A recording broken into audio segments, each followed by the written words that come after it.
बोलो विष्णु भगवान की जय। भक्तों, आज एकादशी तिथि है। वैसे तो एकादशी महीने में 2 बार आती है, एक शुक्ल पक्ष की, एक कृष्ण पक्ष की। इस प्रकार साल में 24 एकादशी हुई, लेकिन इस साल अधिक मास पड़ा है तो 2 एकादशी और हो गई। तो आज अधिक मास की शुक्ल पक्ष की एकादशी है। इसका कथा मैं आप सुना रही हूँ आपको, तो आप ज़रूर सुनिएगा और व्रत करिए। एकादशी का कथा इस प्रकार है। एक समय कार्तवीर ने रावण को अपने बंदी गृह में बंद कर लिया। उसे मुनि पुलत्स्य ने कार्तवीर से विनय करके छुड़ाया। इस घटना को सुनकर नारद जी ने पुलत्स्य से पूछा, हे महाराज, उस मायावी रावण को, जिसने समस्त देवताओं सहित इंद्र को जीत लिया, कार्तवीर ने किस प्रकार जीता, सो आप मुझे समझाइए। इस पर पुलत्स्य जी बोले, हे नारद जी, आप पहले कार्तवीर की उत्पत्ति का वृतांत सुनो। त्रेतायुग में महिष्मती नामक नगरी में कार्तवीर नामक एक राजा राज्य करता था। उस राजा के 100 स्त्रियां थीं। उसमें से किसी के भी राज्यभार संभालने वाला योग्य पुत्र नहीं था।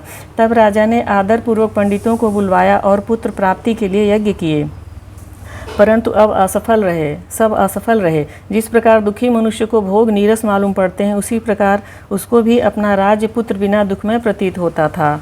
अंत में वह तप के द्वारा ही सिद्धियों को प्राप्त जानकर तपस्या करने के लिए वन को चला गया। उसकी स्त्री हरिश्चंद्र की पुत्री प्रमदा थी। वस्त्रालंकारों को त्याग कर अपने पति के साथ गंधमादन पर्वत पर चली गई। उस स्थान पर इन लोगों ने 10,000 वर्ष तक तपस्या की, परंतु सिद्धि प्राप्त न हो सकी। राजा के शरीर में केवल हड्डियां रह गईं।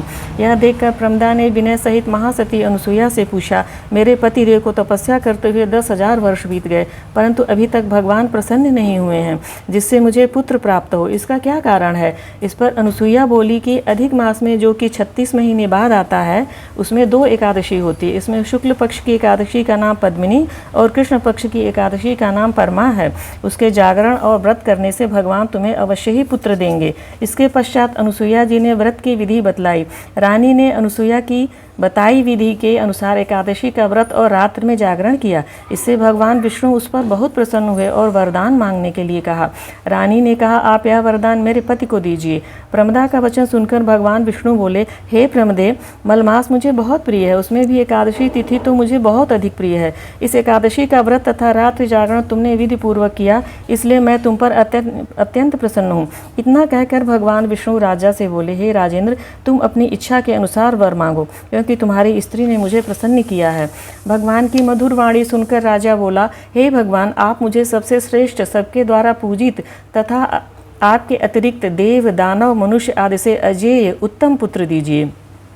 भगवान तथास्तु कहकर अंतर्ध्यान हो गए। इसके बाद वे दोनों अपने राज्य को वापस आ गए। उन्हीं के यहाँ कार्तवीर्य उत्पन्न हुए थे। वह भगवान के अतिरिक्त सबसे अजेय थे। इन्होंने रावण को जीत लिया था। यह सब पद्मिनी के व्रत का प्रभाव था। इतना कहकर पुलत्स्य जी वहाँ से चले गए। भगवान बोले, हे पांडुनंदन अर्जुन, यह मैंने अधिक मास के शुक्ल पक्ष की एकादशी का व्रत कहा है। जो मनुष्य इस व्रत को करता है वह विष्णु लोक को जाता है। सूत जी बोले, हे महर्षियों, जो अब आपने पूछा था सो मैंने सब कह दिया। अब आप क्या सुनना चाहते हैं? जो मनुष्य इसकी कथा को सुनेंगे वे स्वर्गलोक हो जाएंगे।